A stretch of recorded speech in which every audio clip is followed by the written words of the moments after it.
तो इस वीडियो में हम लोग आज हिंदी व्याकरण का बहुत सा अच्छा टॉपिक पढ़ेंगे जिसका नाम है कारक। बहुत ही शानदार और जानदार और इम्पोर्टेंट टॉपिक है कारक, जो हर एग्जाम में 10वां का एग्जाम हो उसमें अच्छा खासा पूछा जाता है। कि हम लोग जानेंगे कि कारक क्या होता है, कारक कितने प्रकार के होता है और सबका परिभाषा एग्जाम्पल उदाहरण के साथ एकदम आसान भाषा में समझेंगे। तो सबसे पहले हम लोग जानेंगे कारक। कारक किसे कहते हैं? इसका परिभाषा होता है क्रिया के साथ जिसका प्रत्यक्ष संबंध हो उसे कारक कहते हैं। तो क्रिया समझते हैं कि क्रिया किसे कहते हैं, हम बता चुके हैं। और नहीं समझते हैं तो जिस हिंदी क्रिया के अंत में ना ने नी लगा हो या उसमें लगाने से लग जाता हो वही क्या होता है? क्रिया होता है। तो ये परिभाषा है कि क्रिया के साथ जिसका प्रत्यक्ष संबंध हो उसे कारक कहते हैं। जैसे में देखिए कि लड़का पढ़ता है, क्या कर रहा है? लड़का पढ़ता है। तो यहाँ क्रिया क्या है? लड़का है। क्रिया क्या है? लड़का है। और क्रिया के साथ बोला प्रत्यक्ष संबंध, तो क्रिया के साथ किसका प्रत्यक्ष संबंध है? लड़का का। नहीं, लड़का क्या कर रहा है? पढ़ता है। पढ़ता है, कौन पढ़ता है? लड़का। तो क्रिया के साथ किसका प्रत्यक्ष संबंध है? लड़का का। तो यहाँ लड़का क्या हो जाएगा? कारक हो जाएगा। लड़का क्या हो जाएगा? कारक। तो समझ में आया कि क्या होता है कारक, क्या होता है।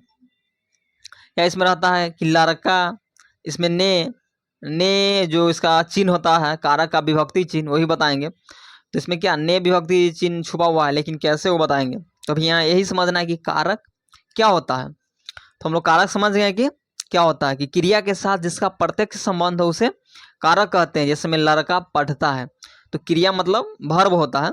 तो यहाँ पढ़ना, पढ़ना क्या है? वर्ब है। तो इसका प्रत्यक्ष संबंध किससे है? लड़का से है। तो लड़का क्या हो जाएगा? कारक हो जाएगा। तो समझ में आ गया कि कारक क्या होता है। अब जानेंगे कि कारक कितने प्रकार के होता है या कारक का कितने भेद होता है। तो हम लोग जानते हैं कि कारक का 8 भेद होता है। कारक कितने भेद होता है? 8। पहला क्या है?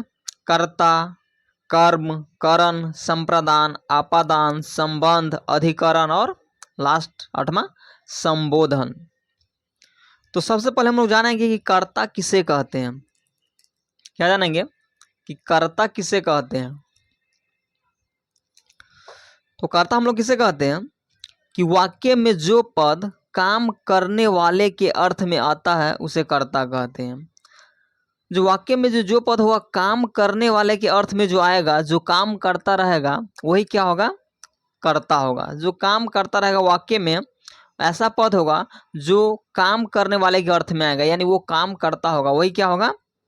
कर्ता होगा। जैसे मोहन पढ़ता है, तो मोहन पढ़ता है, लेकिन कौन पढ़ता है? मोहन। कौन पढ़ता है? मोहन पढ़ता है। तो यहाँ मोहन क्या हो जाएगा? कर्ता हो जाएगा। कौन सा कारक होगा? मोहन। मोहन हो जाएगा कर्ता कारक। मतलब जो पढ़ता रहेगा, मतलब जो काम करता रहेगा। तो यहाँ पढ़ रहा है, काम कौन कर रहा है? मतलब काम कर रहा है पढ़ने का, लेकिन कौन? मोहन। तो मोहन क्या हो जाएगा यहाँ? कर्ता कारक। तो समझ गए कि कर्ता कारक किसे कहते हैं। और अगला है कर्म कारक। कर्म कारक किसे कहेंगे? इसका परिभाषा है कि जिस पर क्रिया का फल पड़ता है उसे कर्म कारक कहते हैं। मतलब जिस पर क्रिया का फल पड़ता है, मतलब जो क्रिया होगा, हाँ, तो उसका फल जिस पर पड़ेगा, क्रिया का फल, जो क्रिया मतलब वर्ब जो जानते हैं इंग्लिश में, तो क्रिया का फल जिस पर पड़ेगा वही क्या होगा? कर्म होगा। मतलब कोई भी क्रिया हो रहा है तो क्रिया किस पर हो रहा है? जिस पर होता होगा या हो रहा है वही क्या हो जाएगा? कर्म हो जाएगा। जैसे में देखिए कि राम ने रावण को मारा, तो मारा क्रिया क्या है? मारना एक क्रिया है, लेकिन किसको मारा? रावण को मारा। किसको मारा? रावण को मारा। तो क्रिया का फल किस पर पड़ रहा है? रावण पर पड़ रहा है। तो यह परिभाषा वही है कि क्रिया का फल जिस पर पड़ेगा वही क्या होगा? कारक होगा, कर्म कारक होगा। तो यहाँ रावण को क्या है? यहाँ कर्म कारक है। समझ गए? क्रिया का फल किस पर पड़ रहा है? मर रहा है, मारा जा रहा है, लेकिन किसको? रावण को। तो क्रिया है मारा, और इस पर ये किस पर पड़ रहा है ये फल? तो रावण पर। तो कर्म क्या हो जाएगा? रावण हो जाएगा। और अगला है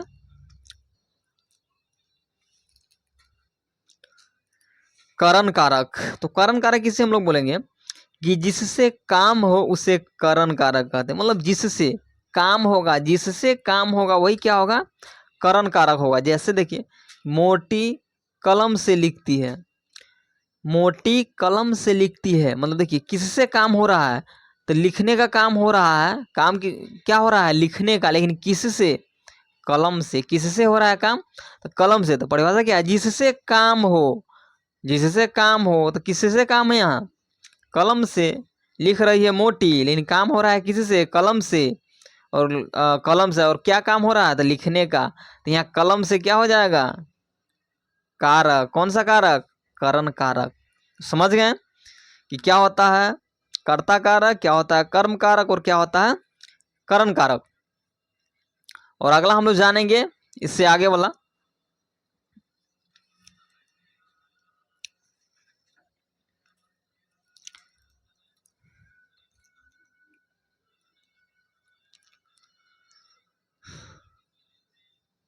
तो अगला क्या है, चौथा संप्रदान। क्या है चौथा, संप्रदान। तो संप्रदान हम लोग किसे कहते हैं, कि जिसके लिए किया जाए उसे संप्रदान कहते हैं। मतलब जिसके लिए कोई भी काम जो होगा, जिसके लिए किया जाएगा वो क्या हो जाएगा, संप्रदान कारक हो जाएगा। जैसे में देखिए कि शिष्य ने अपने गुरु के लिए सब कुछ किया, मतलब शिष्य ने अपने गुरु के लिए सब कुछ किया। मतलब शिष्य जो है, मतलब चेला विद्यार्थी जो होता है, वो किसके लिए सब कुछ किया, तो अपने गुरु के लिए। तो गुरु के लिए क्या हो जाएगा, यहाँ गुरु के लिए क्या हो जाएगा, संप्रदान कारक। गुरु के लिए जो यहाँ है शब्द क्या हो जाएगा, संप्रदान कारक। यानी जिसके लिए किया, तो किसके लिए किया गया, यहाँ गुरुओं के लिए सब कुछ किया गया है, किसके द्वारा, शिष्य के द्वारा। तो क्या हो जाएगा, संप्रदान कारक। समझ गए, परिभाषा से बहुत सिंपल है। अगला है आपादान। आपादान कारक किसे कहते हैं, कि जिससे किसी वस्तु को अलग किया जाए उसे आपादान कहते हैं। आपादान का मतलब क्या हुआ, कि जिससे कोई वस्तु को अलग किया जाए, मतलब कोई भी चीज से अगर किसी भी वस्तु को हम लोग अलग कर रहे हैं तो क्या हो जाएगा, अपादान कारक हो जाएगा। जैसे में देखिए कि पेड़ से पत्ता गिरा, पेड़ से पत्ता गिरा, तो हम लोग अलग किससे कर रहे हैं, पेड़ से अलग कर रहे हैं, किसको, पत्ता को। पेड़ से कौन अलग हो रहा है, पत्ता। तो जिससे अलग होगा, तो अलग किससे हो रहा है, पत्ता, पेड़ से न अलग होगा। पेड़ से क्या हो रहा है, पत्ता अलग हो रहा है, तो पेड़ से क्या हो जाएगा, ये पेड़ से अपादान कारक। पेड़ से क्या हो जाएगा, अपादान कारक। परिभाषा एकदम स्पष्ट है कि जिससे किसी वस्तु को अलग किया जाए वो क्या हो जाएगा, अपादान। तो हम लोग क्या करते हैं, पत्ता को अलग कर रहे हैं किससे, पेड़ से। तो जिससे अलग होगा वो क्या हो जाएगा, अपादान कारक हो जाएगा। तो यहाँ पेड़ से क्या हो गया, अपादान कारक। और अगला है संबंध कारक। अगला क्या है, संबंध कारक। तो संबंध कारक हम लोग किसे कहेंगे, कि जिससे किसी वस्तु का संबंध हो उसे संबंध कारक कहते हैं। मतलब जिससे किसी वस्तु का संबंध हो, कोई भी चीज से, हाँ, जिससे किसी वस्तु का जो संबंध होगा वही क्या हो जाएगा, संबंध कारक। जैसे रहीम का मकान छोटा है, तो रहीम का संबंध किससे है, मकान से है। तो जिससे कोई भी वस्तु का जो संबंध होगा वही क्या हो जाएगा, संबंध कारक। तो यहाँ रहीम का क्या हो गया, संबंध कारक। कौन हो गया, रहीम। क्या हो गया संबंध कारक, रहीम का। लेकिन रहीम का संबंध किससे है, मकान से है, तो यहाँ रहीम का क्या हो जाएगा, संबंध कारक। अगला है अधिकरण कारक। अधिकरण कारक हम लोग किसे बोलेंगे, इसका सिंपल सा परिभाषा है कि जिससे क्रिया का आधार जाना जाए उसे अधिकरण कहते हैं। परिभाषा क्या है, कि जिससे क्रिया का आधार जाना जाए उसे अधिकरण कहते हैं। मतलब कोई भी काम कर रहे हैं उसका आधार क्या है, मतलब कहाँ से वो काम हम कर रहे हैं। समझ रहे हैं बात, कितना सिंपल परिभाषा है, कि जिससे क्रिया का आधार जाना जाए। मतलब हम लोग अगर कोई भी काम कर रहे हैं तो काम किससे हो रहा है, कहाँ से हो रहा है, उसका आधार क्या है, वही क्या हो जाएगा, अधिकरण कारक हो जाएगा। जैसे में देखिए कि विद्यालय में छात्र पढ़ते हैं। यहाँ देखिए पढ़ना क्या है, एक क्रिया है। पढ़ना क्या है, एक क्रिया है। पढ़ना एक क्रिया है, लेकिन उसका पढ़ने का आधार क्या है, विद्यालय में। विद्यालय में छात्र पढ़ते हैं, उस जो पढ़ते हैं हम लोग उसका आधार क्या है, विद्यालय में। तो जो पढ़ने का आधार है, यानी पढ़ना एक क्रिया है, क्रिया का आधार क्या है? विद्यालय में। तो विद्यालय में क्या हो जाएगा? यहाँ अधिकरण कारक हो जाएगा। समझ, इसमें पढ़ने का आधार क्या है? विद्यालय है। तो विद्यालय क्या हो जाएगा? विद्यालय में क्या हो जाएगा? ये विद्यालय में क्या हो जाएगा? अधिकरण कारक। समझ गए कि जो पढ़ने का, कोई भी काम करने का जो आधार होगा, हाँ, क्रिया का जो आधार होगा वही क्या होगा? अधिकरण कारक। कितना आसान था। और एक लास्ट है